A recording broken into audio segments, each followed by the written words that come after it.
안녕하세요, 진쌤입니다.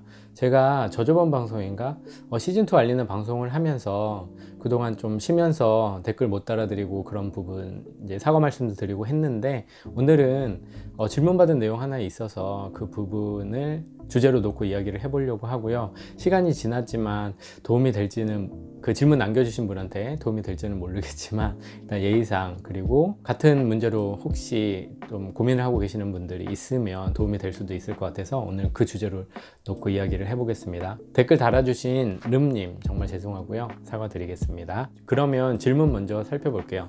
질문이 뭐였냐면, 인가형 대안학교 대학 입시 관련 생각은 어떠신가요? 라는 질문이었습니다. 먼저 인가형 이야기를 언급해 주신 거 보니까 인가형이랑 비인가형의 차이를 좀 알고 싶고, 그리고 인가형과 비인가형이 대학 입시에 있어서 어느 쪽이 우세한지 뭐 이런 것을 좀 알고 싶은 것 같아요. 일단은 이 질문을 받고 제 머릿속에 든 생각 그냥 편하게 말씀드릴게요. 일단 대안학교를 놓고 볼 때 인가형, 비인가형은 입시에 있어서 제 개인적인 생각은 큰 차이가 없다고 생각을 해요. 그 포인트는 학교 시스템이, 물론 인가형이 선생님들이나 커리큘럼이나 학교 운영 시스템이나 비인가형에 비해서는 조금 더 안정적이라고 할 수 있고, 그렇기 때문에 인가를 얻을 수 있었던 것은 분명히 팩트인데, 대학 입시만 놓고 볼 때는 그렇게 드라마틱한 차이는 크게 없지 않을까라는 이야기를 제가 조심스럽게 좀 하고 싶고요. 일단은 인가형 같은 경우는 그래도 검정고시 문제가 해결되기 때문에 그 부분에서는 확실히 학생들이 부담이 덜 한 것은 사실이에요.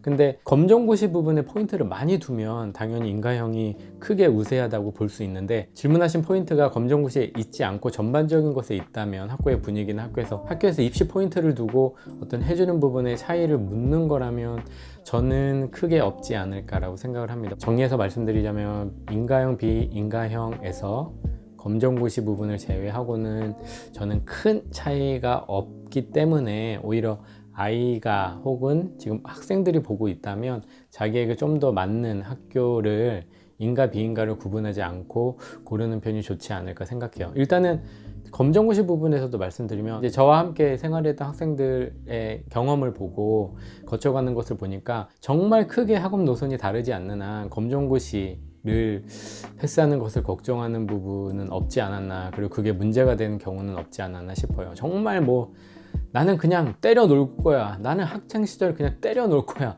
그런 아이가 아닌 이상, 그런 학생이 아닌 이상 검정고시 부분은 크게 신경은 안 써도 된다고 저는 느꼈어요.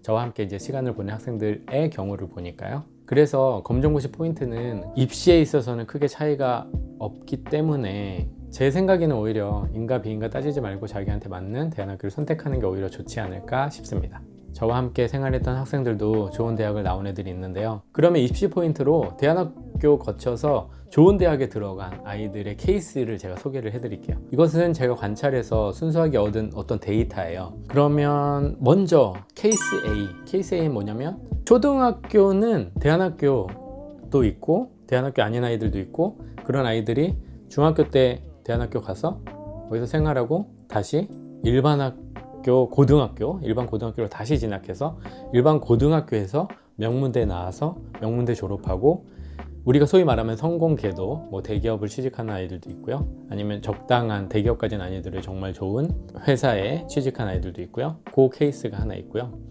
그리고 케이스 B는 좀 전에 말씀드린 거랑 똑같아요. 일반 학교, 대안학교 관계없이 일단 초등학교, 그 다음에 중학교, 대안학교 나와서 중학교, 대안학교에서 해외로 유학 가거나, 아니면 고등학교까지 대안학교 가서 거기서 해외 유학 가서 거기서 잘 마무리하고 돌아와서 다시 한국의 엘리트 코스를 밟는 아이들. 엘리트 코스라고 하면 그냥 기본적인 거예요. 한국의 좋은 회사 취직해서 뭐 승승장구하는 그런 케이스가 있어요. 제가 대안학교에서 직접 가르친 학생들 중에서 대안학교, 고등학교까지 통과해서 명문대 나온 아이들은 솔직히 없고요. 그 중간 과정에 일반 학교로 돌아가거나 아니면 유학을 가서 거기서 굉장히 성공해서 좀 잘 된 케이스들은 어느 정도 있는 것 같아요.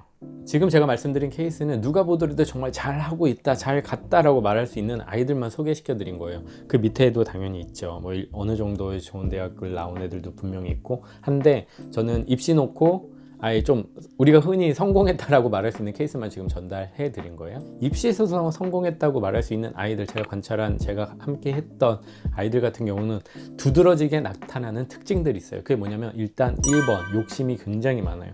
2번 리더십도 좋고 아이들도 착하고 골고루 잘 챙기고 일단 인성이 좋아요. 그리고 3번 머리가 정말 똑똑해요. 유전적으로 똑똑해요. 제가 예전에도 방송에서 말씀드렸지만 공부하는 머리는 유전적인 부분이 영향을 정말 많이 받아요. 저희 부모님 공부 못했다는데 저는 잘하는데요. 물론 이런 아이 있을 수 있어요. 제가 100이라고 얘기하는 거 아니에요. 90% 정도는 있는 것 같아요. 제가 정말 많은 아이들을 가르쳐 보고 느낀 것은, 이 관찰자 시점에서 느낀 것은 정말 유전적인 부분이 정말 커요. 그래서 지금 방금 말씀드린 아이들 같은 경우는 머리도 좋고 인성도 좋고 욕심도 되게 많아요. 그러니까 대안학교를 다니면서도 굉장히 불만이 많고, 그리고 어떻게 해결할지도 자기 머릿속에 다 있어요. 그래서 함께 만나면 뭐 그런 얘기를 해요. 학교 운영을 이런 식으로 하면, 아니면 교육을 이런 식으로 해줬으면 훨씬 좋을 것 같은데 왜 안 되니까 어쩌고 저쩌고 그런 불만들을 얘기해요. 일단은 문제 제기를 되게 잘하고 그의 해결책도 고민하는 아이들이에요. 그러다 보니 자기 인생도 그런 식으로 생각해요. 이 학교에서는 이런 게 부족하니까 여기다 다 맡길 수 없겠다. 그러면 내가 내 살 길을 찾아야겠다. 뭘 해볼까? 유학을 갈까? 일반 학교로 다시 돌아갈까? 어쩌고 저쩌고 자기가 해결책을 자꾸 생각한단 말이에요. 근데 그런 성향을 타고난 부분도 분명히 있을 거고, 저는 타고난 부분이 훨씬 크다고 생각해요. 하지만 대안학교에서 좀 더 능동적인 부분, 능동적으로 해볼 수 있는 부분, 그리고 그런 쪽을 조금 더 강조해서 교육이 이루어지는 부분에서 간접적으로 영향을 받아서 그런 성향이 좀 더 커졌을 수도 있다고 생각은 해요.